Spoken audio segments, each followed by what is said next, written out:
8 de la mañana con 9 minutos, 8 con 9 minutos, avanzamos con más entrevistas en Punto Noticias, primera emisión a través de Radio Pichincha. Y está con nosotros Javier Flores Aguirre, jurista y analista político. ¿Cómo está, Javier? Buenos días, bienvenido. Le acompañamos a Alexis Moncayo, quien le habla, Licenia Espinel. ¿Cómo mira usted que podría afectar en la credibilidad del gobierno, que ha tenido algunos reveses durante estos días? El tema de esta pugna con la Asamblea Nacional, el rechazo a su proyecto bandera de creación de oportunidades, esta crisis carcelaria que no haya solución, con una nueva masacre que ha dejado 119 asesinados en la penitenciaría del Litoral, y ahora este escándalo de los Panama Papers que salpica directamente al presidente de la República, que más allá de que las personas en el gobierno digan que es algo legal, no sé si es ético que un gobernante esté enfrentando o pasando por esta situación a través de paraísos fiscales. ¿Cómo podría afectar esto en la credibilidad, en la actual coyuntura política que atraviesa el gobierno? Buenos días, bienvenido. Bueno, muy buenos días, Licenia y Alexis, muchas gracias por la invitación. La verdad que es una situación bastante complicada en la que se encuentra el gobierno, porque ya su luna de miel de la vacunación está por terminarse, está diluyéndose y está enfrentándose a la realidad de gobernar un país bastante complejo con el Ecuador, donde es difícil conseguir acuerdos, donde los acuerdos muchas veces no son programáticos, porque nuestras estructuras políticas, partidos y movimientos no son precisamente estructuras programáticas que llegan a acuerdos sobre base de planes y programas de gobierno, sino sobre intereses coyunturales, sobre cuestiones muy específicas que no atañen al desarrollo del país, sino al desarrollo específico de esa agrupación política en muchas ocasiones, y creo que todos sabemos a lo que me estoy refiriendo. En ese sentido, creo que de las cosas más graves que se le pueden acercar al gobierno, más allá de cualquier cuestión en el frente externo, en todo este tema de los Pandora Papers y tal, creo yo, es el desgaste que va a sufrir en su relación con la Asamblea. Eso yo creo que lo va a orillar a tomar decisiones drásticas, porque claramente debería ser un espacio de concertación para el gobierno poder sacar adelante sus proyectos, pero como es tradicional en un país en el cual el presidente llega hacia un apoyo sólido, se genera inmediatamente una pugna de poderes que va desgastando al gobernante, que es la figura que más, dentro de la gran marea de 137 asambleístas, podrán algunos de ellos perder credibilidad o legitimidad en su gestión, pero el presidente es el que sin lugar a dudas en esa relación es el que más termina salpicado, es el que más termina, por decirlo en términos guayacos, comprándose los pitos, comprándose los problemas, y eso generándole a su vez distintos problemas y en definitiva una pérdida de la confiabilidad o de la credibilidad del votante. Creo que eso es lo que más lo va a desgastar y lo que más lo va a orillar a una decisión que tendría que tomarla cuando todavía tenga chances de salir victorioso de ella, que sería la muerte cruzada. Él tiene un tiempo acotado para hacer eso, y mientras más se deslegitime, más difícil va a ser tomar esa decisión, porque más riesgosa va a ser en el tiempo las consecuencias que de ella dimanen. Entonces, es un escenario complejo, y lo que creo es que la luna de miel de la vacunación ya se acabó o se está terminando por estos días, y el peso de gobernar es el que está apareciendo y saliendo con toda la garra, porque ni siquiera hemos tocado el tema carcelario, que es un tema que debería espeluznarnos a todos. Somos el país anómalo de América Latina por estos días. Javier, ¿cómo estás? Un gusto poder conversar contigo como siempre. Noto cierto escepticismo y pesimismo de parte de Javier Flores con respecto de lo que pueda pasar una vez que se ha conocido esta publicación. No hay esperanza de que la justicia o la asamblea fiscalicen esto. Le pregunto a Javier porque hace minutos, no sé si tuvo la oportunidad de escucharle a Pablo Dávalos, a propósito de esa pugna entre ejecutivo y asamblea. Yo sí coincido en que hasta ahora la pulsada la venía ganando el ejecutivo, ¿no? Le lanzaba una proforma mal hecha, la asamblea devolvía y el ejecutivo salía con toda la prensa y sus analistas, influencers, tiktokers y demás a decir que la asamblea está obstaculizando el Plan Nacional de Desarrollo. Le lanzaban a la asamblea un proyecto de ley muy mal redactado que tenía 341 artículos en donde hablaba de todo y no resolvía nada. La asamblea le devuelve, le dice, señor, una sola materia, y el gobierno dice, nos quieren obstaculizar la generación de empleo y demás. Entonces como que le venía funcionando bastante bien la estrategia, creo que hasta ahora, y yo sí coincido con Dávalos en que esta publicación es un regalo del cielo para una asamblea que se había caracterizado por torpeza tras torpeza. No le tengo mucha fe tampoco a esta asamblea, Javier, pero Dávalos decía que esta puede ser la brillante oportunidad como para poder incluso presentar una solicitud de juicio político en contra de Guillermo Lasso.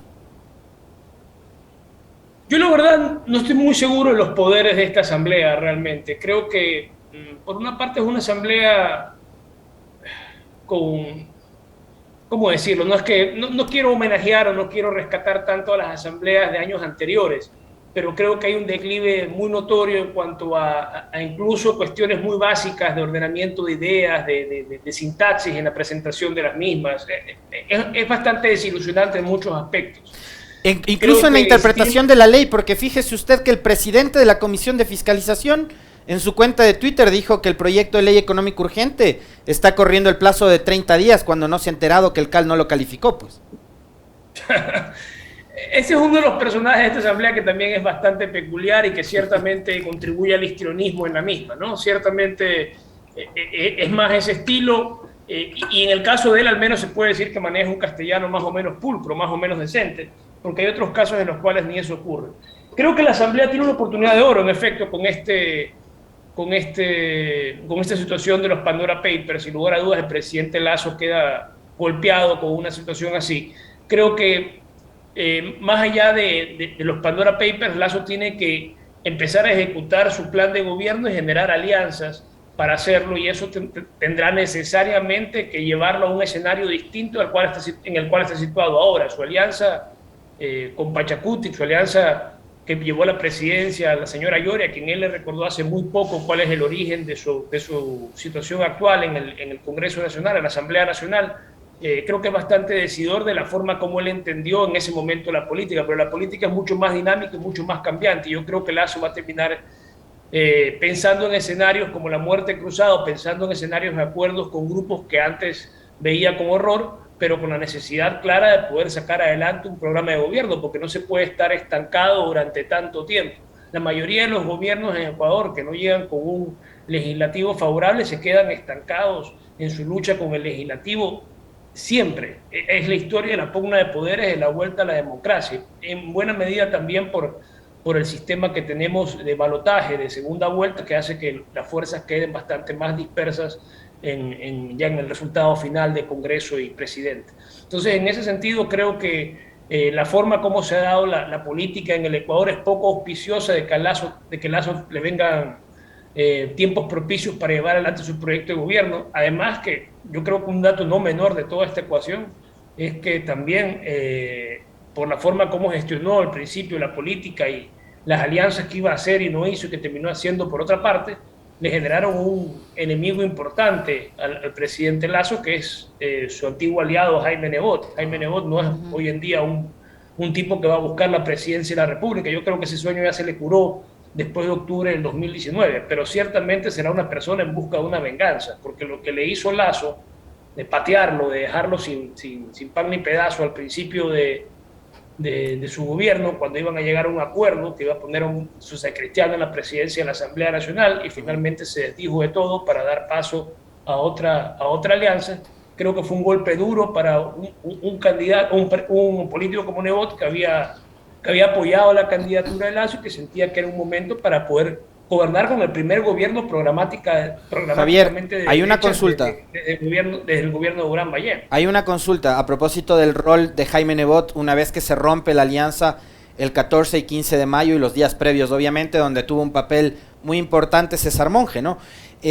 La mano de Jaime Nebot en esta pulsada que empieza a equilibrarse entre Asamblea y Ejecutivo, ¿se nota en el comunicado que emiten las bancadas de UNES, PCC, Pachacutic e Izquierda Democrática devolviéndole la ley o no? Porque a mí me parece que ahí un poco sí se nota la mano de Nebot. Yo, la verdad, no creía que la Izquierda Democrática e incluso Pachacutic, cuando tenía sobre su cabeza las denuncias estas de Contraloría en contra de Zori y Salvador Quispe, no pensé que se iban a mantener en contra del proyecto de ley. Podría ser, la verdad es que esos entretelones te los debo, pero me parece que sí hay esa ejecución en corto o mediano plazo. Yo creo que Nebot en ese sentido es un político que no se siente cómodo por cómo se repartieron las cosas y está buscando una oportunidad para reacomodar las cosas a su favor. Ya no, evidentemente, él como una figura pública, ya de eso dijo que se había retirado.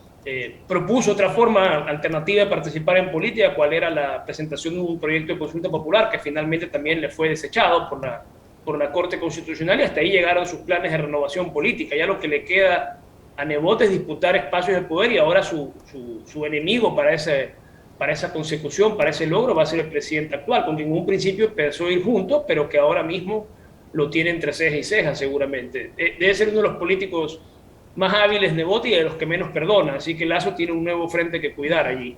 Y ciertamente no descuidar los otros frentes que son muy graves. Esto de los Pandora Papers, está bien dicho que es una gran oportunidad para menoscabar la legitimidad del presidente. Todo dependerá de cómo la Asamblea haga uso de esa figura y hasta dónde llega con ella.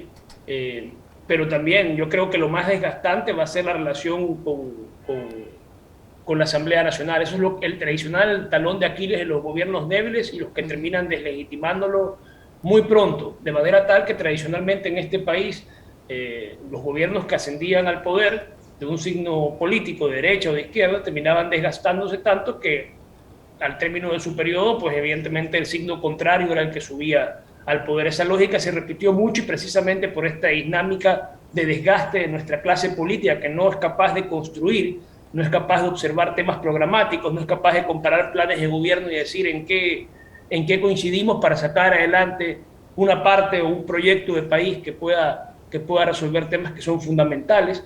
Yo quiero enfatizar, más allá de que no ha sido, o fue preguntada de manera general en la primera pregunta que se me hizo en esta entrevista, pero el tema de las cárceles es realmente un escándalo. O sea, es la evidencia misma de que el Estado ha fracasado, de que el Estado es fallido, de que el Estado no controla un espacio en el que debe garantizar seguridad. Como pocos lugares en todo el territorio nacional es la cárcel el espacio controlado por excelencia. Es donde el Estado no puede fallar porque se supone que es donde tiene que poner la evidencia, la legitimidad de su uso de la fuerza. El Estado es una organización de ecuatorianos, por así decirlo, en el que tiene la legitimidad y monopolio del uso de la fuerza. Y cuando se lo disputan gentes particulares que tienen vínculos con grupos delictivos y armas de última generación, pues ciertamente esa disputa por el monopolio de la fuerza está abierta. Ya no es monopolio de la fuerza, ya hay un oligopolio de la fuerza en el que algunos actores privados parecen más fuertes que el Estado e imponen sus reglas en territorios que el Estado tiene controlado. Y estos son fallas que se vienen arrastrando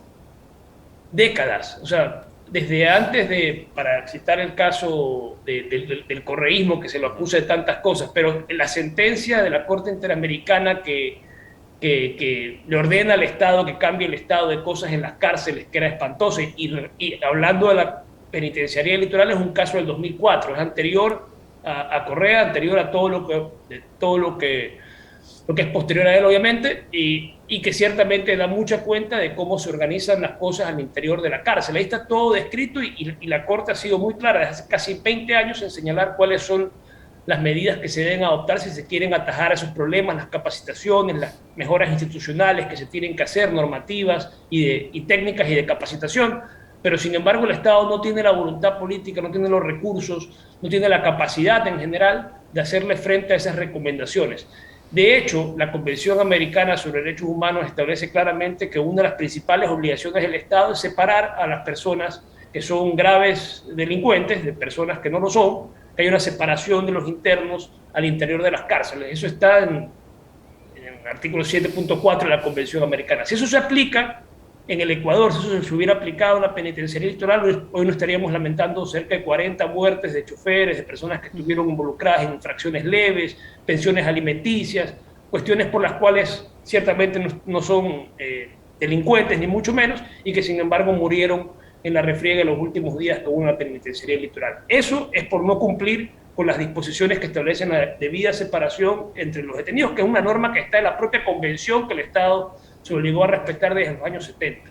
Entonces el Estado es negligente en esto desde mucho tiempo, ha estado a contramano de sus obligaciones internacionales desde que la Corte Interamericana ha sentenciado por temas penitenciarios al Estado contrario, que lo ha hecho en numerosas ocasiones, ha reiterado la sentencia de Tibia en casos como Herrera Espinosa, por ejemplo, para siempre decir que el Estado sigue en deuda en temas que son básicos y que hacen a su legitimidad, a su monopolio del uso de la fuerza, y que ciertamente en este caso está siendo disputado por particulares y que demuestran la pobreza institucional y las graves falencias que tiene el Estado ecuatoriano para el control de la violencia, de la delincuencia en su territorio, como se ha visto por las estadísticas escandalosas de este año 2021. Javier, yo tengo ahí dos inquietudes. ¿Qué caminos le quedan al gobierno como tal para enfrentar esta crisis carcelaria con toda esta coyuntura que usted ha mencionado? Y que después de este desastroso manejo que ha evidenciado en estos días, mire usted que después recién de 5 días anuncian que han tomado el control de la penitenciaría del Litoral, de uno de todos los centros carcelarios, mientras en Quito se producen otros problemas y en fin. ¿Qué camino le queda para enfrentar esta situación de la crisis carcelaria y qué camino le queda para hacer prevalecer y utilizar esa batalla democrática que amenazaba el presidente de la República la semana pasada para hacer prevalecer su ley de creación de oportunidades después de todo este escándalo que está enfrentando esta semana con lo de los Pandora Papers?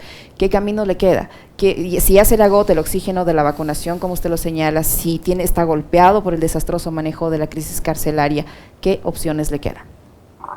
Bueno, en materia carcelaria le quedan las alternativas que le ha dado el propio sistema interamericano, digamos. Hay una receta para hacer las cosas bien, hace falta voluntad política y planificación en el tiempo. No sé si no tenemos la capacidad aquí para planificar de la forma adecuada esto, se puede llamar o pedir auxilio a entidades internacionales que nos contribuyan en este sentido, pero básicamente se necesita voluntad política y recursos para financiar una serie de temas que están delineados en sentencias de la Corte Interamericana, en informes de la Comisión Interamericana, en directrices internacionales. En fin, hay un amplio abanico de temas en los cuales se puede desarrollar líneas de acción a largo plazo para cambiar el ecosistema violento y de reproducción del delito que existe en las cárceles. Las cárceles ya no son espacios de rehabilitación, como miente el sistema en su nombre.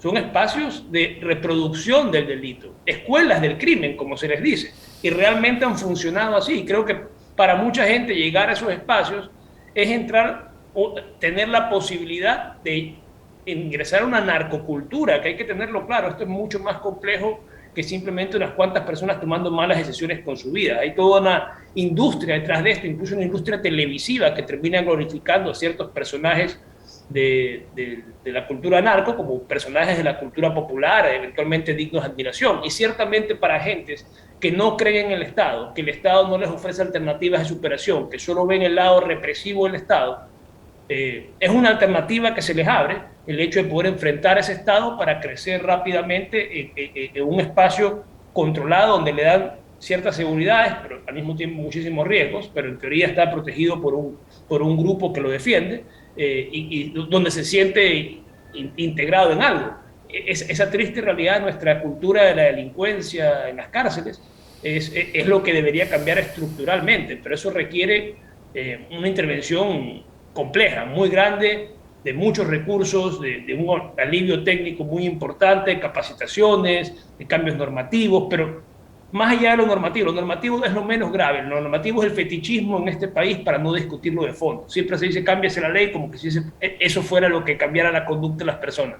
Las conductas de las personas se cambian con incentivos, con capacitaciones, con una planificación a largo plazo que le dé a cada uno un rol dentro de un escenario concreto de cambio generalizado de la situación en las cárceles. Pero eso no lo estamos viendo por ahora y ojalá que este hecho lamentable, esto ocurrió recientemente en la penitenciaría, que es inefable, que es innombrable, no vuelva a ocurrir y que sea el punto de partida para que se tomen las medidas adecuadas y lograr ese cambio estructural, lograr cambiar ese ecosistema de reproducción del delito que existe en las prisiones por un verdadero sistema de rehabilitación, y eso dependerá muchísimo, principalmente de la voluntad política. Luego, de eso emanan ciertos cambios, desde normativos, técnicos, de capacitación, etc. Javier, hay un hilo conductor, voy a usar la misma frase que usaron los defensores del proyecto de ley, un hilo conductor que, digamos, es transversal a toda la política pública en los 4 meses que llevamos de gobierno, y es la improvisación. Improvisación que les llevó al presidente de la República y a su gobierno a designar al encargado de la inteligencia que no había declarado impuestos durante los últimos 9 años y que duró en el cargo 4 o 5 días. Improvisación que les llevó a designar a Fausto Cobo como director del SNAI y duró en el cargo 2 meses. Y así por el estilo. Entonces creo que la improvisación está siendo como que la tónica y la impronta del gobierno de Guillermo Lasso. Cosa extraña, porque Guillermo Lasso fue candidato presidencial en 2013, 2017 y ganó a la tercera. Entonces uno creía que Lasso venía a convertirse en ese gran estadista que vendieron los grandes medios de comunicación que era, ¿no? El gran demócrata, acompañado de Vargas Llosa, acompañado de Mauricio Macri, de los grandísimos demócratas, de Uribe, ¿no? Y resulta que ha sido un desastre. ¿Qué decirle a la gente y sobre todo a los más incautos de la elección del 11 de abril, Javier? O sea, los más incautos son los que creyeron en los 100 minutos. Claro. Dame 100 minutos y te cambio el país, decía el candidato. Bueno, pues eso es ser candidato, ¿no? Hay quien te cree. Pero la verdad es que manejar un país, una cosa, esto está bien estudiado, que una cosa es la faja gonal y otra cosa es la faja arquitectónica. La faja gonal es cuando estás luchando para llegar al poder y la faja arquitectónica es cuando estás en el poder y tienes que construir. La faja gonal es una fase de muchas promesas, muchas declaraciones, muchas ofertas. Estás en competencia con los demás para llegar, para convencer a la gran mayoría que vote por ti, lo logras y luego te encuentras con que tienes que organizar miles de personas para ejecutar fines concretos. Eso es muy complicado y peor aún en países con la institucionalidad que tiene el Ecuador, con los altos niveles de corrupción que tiene el Ecuador, con la falta de confianza en la institucionalidad que tiene el Ecuador. Es muy complicado administrar este país. Yo, la verdad es que siento que es una grave responsabilidad, sobre todo para quien ejerce la parte ejecutiva, porque de hecho, bueno, la parte legislativa creo que se presta a otras características, pero la parte ejecutiva en la cual tienes que realmente tener logros y administrar recursos, teniendo los recursos humanos que tenemos, teniendo nuestras dificultades institucionales y de corrupción, pues ciertamente es una tarea muy, muy complicada y a Lasso, pues en 100 días pues no hizo nada, claramente. En 100 minutos no iba a hacer nada, claramente, y en 100 días también le quedó muy ancho el tema, porque de lo que se puede jactar en 100 días es de haber hecho lo de la vacunación, que me parece que, sobre todo por contraste con el desastre que fue Lenín Moreno, porque realmente Lenín Moreno debe ser, sin ningún lugar a dudas, el peor presidente de la historia de este país. No creo, tal vez, no sé, Bucarán también es otro presidente terrible, pero Moreno en cambio duró 4 años, fue como... Bucarán fue un rapto breve, como un exabrupto. Moreno duró 4 años, fue larguísimo el gobierno de Moreno para lo inútil que fue. Y frente a ese nivel de inutilidad, claro, la vacunación de Lasso refulge, porque la hizo en un tiempo más o menos rápido y sobre todo partiendo casi de la nada, porque Moreno simplemente no había hecho mayor cosa. Entonces, ese escenario favoreció mucho y sus primeros 100 días dieron paso, creo que a una pequeña ilusión o a una luna de miel con la población, con ciertos estamentos de la población, pero eso se va desgastando. Y Lasso es un gobierno de derecha, es un gobierno que tiene todo para ser impopular en un país de extrema pobreza, porque la derecha tiende a cargarle las cuentas al lado débil de la relación. Esa es su naturaleza, eso es lo que hace. Ese fue el código que plantearon, ese código laboral paralelo era básicamente cargarle las cuentas de la relación laboral a la parte débil de la relación. Ese era el diseño de ese código, al punto extraordinario y asombroso de que sin trámite previo para destituir, para despedir a un empleado, con causales aumentadas para destituirlo, este empleador podía por sí ante sí decir que el empleado había incurrido en esa causal y el empleado estaba obligado a pagarle al empleador un salario mínimo vital. Eso es una estupidez, realmente. Solo se le pudo haber ocurrido un tipo de mal corazón. Pero realmente ahí está retratada la política de la derecha. Así te quieren sacar al que menos tienen lo poco que tiene, pero la derecha es un gobierno de acumulación de recursos en manos de unos pocos, al menos en este país. Tal vez en otras partes genere otros mecanismos de riqueza, de producción de riquezas, pero aquí en el Ecuador ha sido básicamente un mecanismo para que cierta oligarquía mantenga sus prebendas y las maximice, las magnifique. Y eso es lo que ha sido tradicionalmente en los gobiernos de derecha, y no veo cómo el de Lasso vaya a ser la excepción. Ya nos anunció con su código mal hecho y malvado, cuáles eran sus intenciones, y seguramente volverá a insistir en ello. No sé exactamente cómo eso camina en la Asamblea Nacional, pero le vaticino numerosos problemas y ciertamente unos tiempos borrascosos, porque Lasso querrá salirse finalmente con la suya y por allí termina estrenando ese mecanismo que estableció el correísmo para desactivar las crisis políticas. Curiosamente, sería para uno de sus enemigos declarados, porque fue uno de sus enemigos declarados, el primer usuario de esta medida que el propio correísmo impulsó, muerte cruzada. Javier, ¿cuál cree usted que podría ser la estrategia del gobierno para remontar esta crisis, para equilibrarla, para ponerla a su favor? ¿Le va a ser suficiente destinar estos $1.000.000 a medios, a tiktokers, influencers, para cambiar la mala imagen que ahora seguramente debe tener el gobierno en la opinión pública o en una gran mayoría de la opinión pública por todas estas situaciones que estamos viendo? Yo creo que no hay tiktoker que pueda falsear el hambre y el miedo.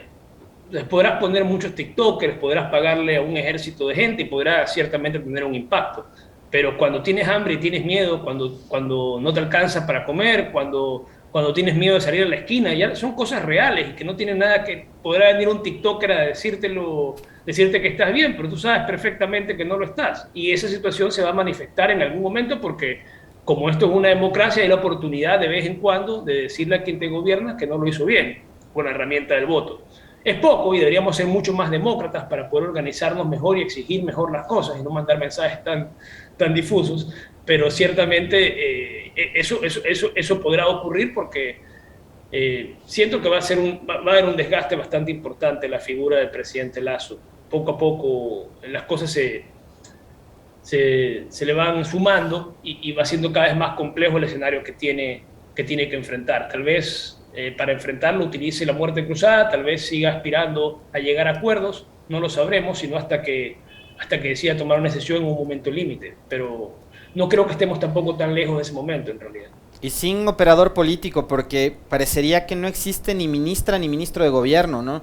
O sea, no hay quien haga política y no hay quien tampoco se ocupe de las cárceles. La semana pasada escuchábamos una declaración de Alexandra Vela, Javier, en donde ella decía que la competencia y la administración y manejo de los centros de rehabilitación, llamados así, cárceles en realidad, no era del Ministerio de Gobierno, y resulta que hoy los titulares de los medios son declaraciones de Alexandra Vela diciendo la Policía Nacional ha tomado control de los centros de privación de libertad. Entonces, finalmente no entendemos muy bien cuál es el rol que desempeña la señora Vela. Y también ruptura de los 25, ¿no? Porque sabemos que la mano de María Paula Romo también está presente ya. Bueno, la verdad que lo de María Paula Romo no tengo mucho antecedente si está interviniendo o no en estos temas. Así se rumora al menos de que todavía sigue vinculada al gobierno actual. El respeto del presidente Lasso por ella era bastante alto, así que es bastante probable. Pero bueno, siento que... Perdón, la primera parte de lo que me has dicho, te iba a responder algo y se me cruzó la última parte. Hablaba sobre la ausencia de un operador político que sea un enlace sí, con asamblea, organizaciones sociales, los mismos la ministra indígenas. de Gobierno. Ajá. De eso te iba a comentar esto, que realmente creo que el tema, bueno, obviamente pasa por la persona que ejerza un ministerio y sin lugar a dudas, creo que Monge era una persona bastante capacitada, que conocía muy de cerca al presidente, conocía muy de cerca las circunstancias políticas del país y habría sido una persona idónea para ocupar ese cargo, ese puesto, pero las circunstancias lamentables de su fallecimiento dejaron esa opción de lado y ahora está otra persona que claramente no tiene las mismas características que Monge tenía. Pero creo que el problema es mucho más grave en cuanto al tema del narcotráfico, porque creo que parte de este proceso de descorreizar el país, que hizo que se lo desinstitucionalice para desmontar lo hecho por Correa, como si fuera mejoras a la administración pública. Entonces, en ese sentido, al control de las cárceles, al control del gobierno sobre